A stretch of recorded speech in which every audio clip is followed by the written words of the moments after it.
Hey, how you doing? Did you see the new channel trailer I made for the show? I did that because I wanted everybody to know that on Fridays will be some kind of a woodworking or home improvement video.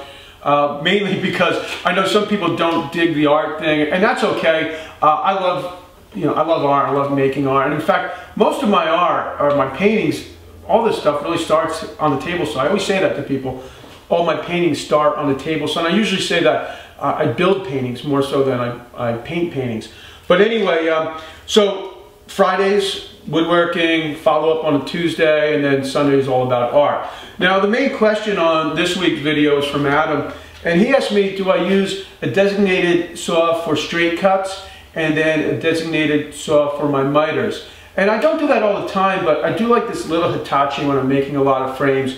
And it's also a pretty good job site tool because it doesn't weigh a lot. It's pretty small, and it's not such a pain to lug back and forth to the truck. But one nice thing that I've added to the saw, and a lot of guys do this, is I put a sacrificial fence on the saw.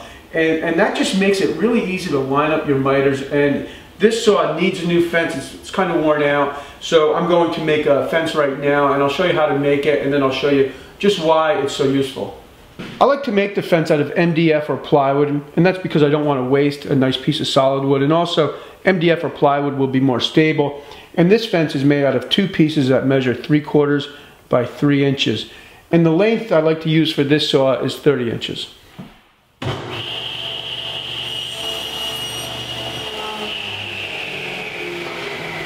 Well, now I've got both of my pieces cut for the fence. I've got the bottom, I cut the bottom a little bit heavier at 3.5. And I guess you could even go heavier. You wouldn't want to go too heavy or you won't be able to see the numbers on your saw. And the next step now is just to nail them together and avoid any nails right in the center, maybe a 4-inch space in the center, because you wouldn't want to hit one of the nails with the saw blade.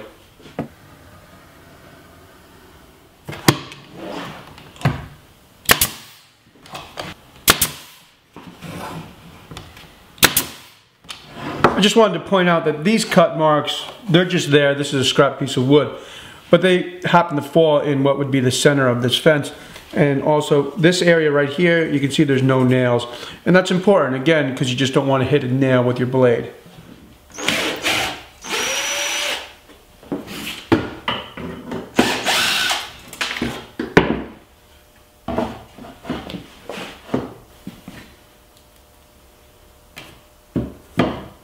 There's generally holes drilled in the factory fence, and you can use those holes to attach the sacrificial fence.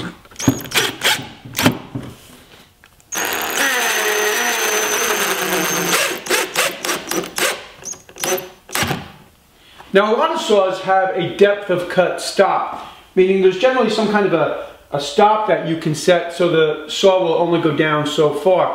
This one doesn't happen to have one, so whenever I use this saw, I make sure that I don't cut all the way through my fence.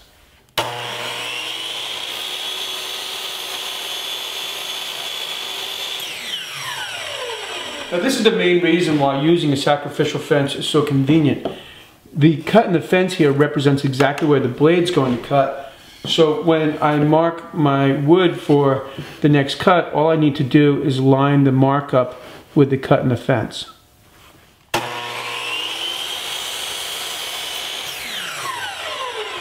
And another advantage is you're less likely to get tear out in the back of the cut when you use a sacrificial fence. Well, that's a pretty easy modification, and it's really useful. It's nice to have more support for the workpiece, also to be able to add a stop block to the fence. And I often end up writing a lot of notes on the fence, especially when I'm on a job and working with like complex angles where you're not just working with 45 degrees. You can fill the whole fence full of notes, and then when you leave the job, you can just toss the fence away and make a new one. Thanks for tuning in. I'll see you on Friday.